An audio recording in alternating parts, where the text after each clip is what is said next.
Alright? Welcome back. Hope you enjoyed those gameplay trailers for Little Big Planet. Now, the third game that I'm going to show you guys is a big game.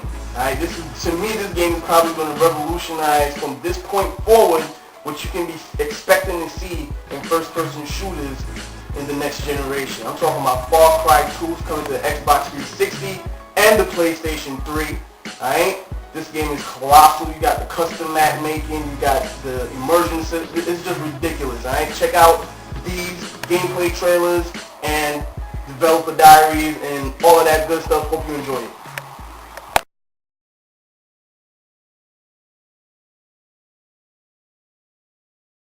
I'm Clint Hawking, and I'm the creative director on Far Cry 2. A lot of developers set out to make immersion one of the core components of their game. They really focus a lot of their effort on, great graphics and really good sound and realization, trying to make the game as immersive as possible so the player can feel really a part of the world. And on Far Cry 2, we did all of that with our dynamic weather system and gorgeous open world, all of that stuff. But what was more important for us was to immerse the player in the physicality of his avatar, to make him really feel like he is physically embodied in that world. So then he really feels the weather around him. He really feels the day and night cycle. He really feels like he's walking through these open savanna plains. He feels his physical presence in the world. Obviously, weapons are a really important part of Far Cry 2, and we really worked hard to make sure not only do we have sort of really punchy, firing and reload animations, but we also wanted to make sure that as the weapons degrade over time, you get to see the shaders become rustier and dirtier and muddier, and when the weapons jam and malfunction, you need to clear those jams, and you need to actually struggle with the weapon a little bit as it gets older. Eventually, you keep the weapon for too long, you keep using it even though it's worn out, it'll just blow up in your hands. So all of that's in service of really making the player feel a physical connection with the guns upon which his survival depends so heavily. Also, if you've got a 50 square kilometer open world, that means vehicles are really important, and we put the same amount of effort in making sure all of our vehicle animations were just as immersive and just as physical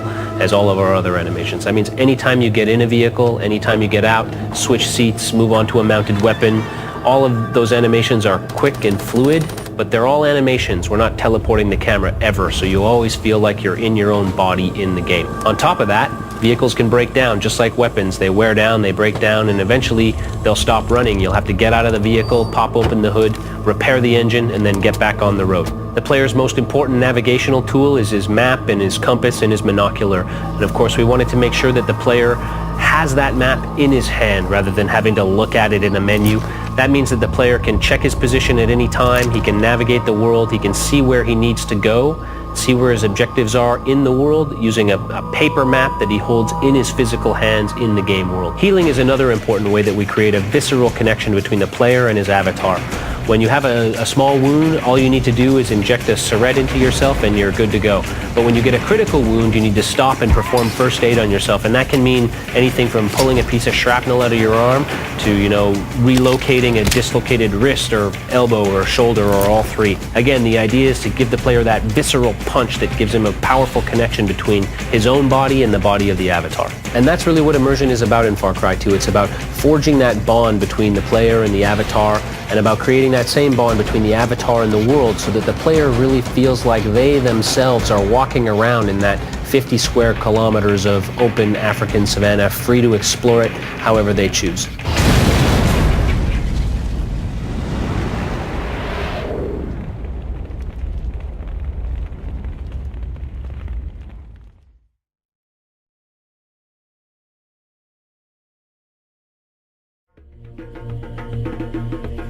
Welcome to Far Cry 2, Deceiving Your Enemies video.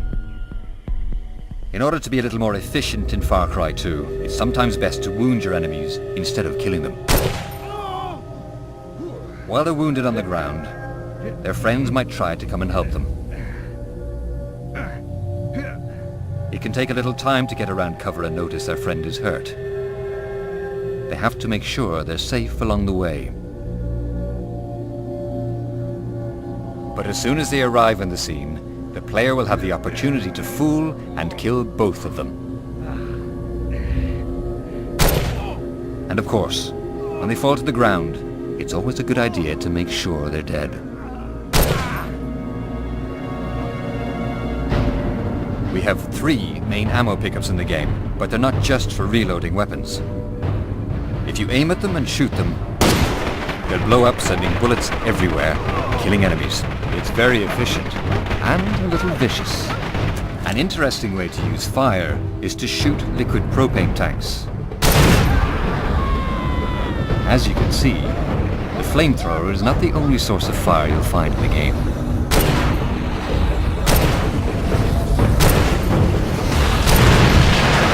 One way to raid a camp is to use explosives.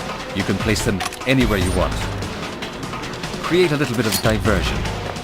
Blow something up. Then, make a run for it in a vehicle. Of course, if you steal an AI transport, they will chase you. And when they do, blow them up.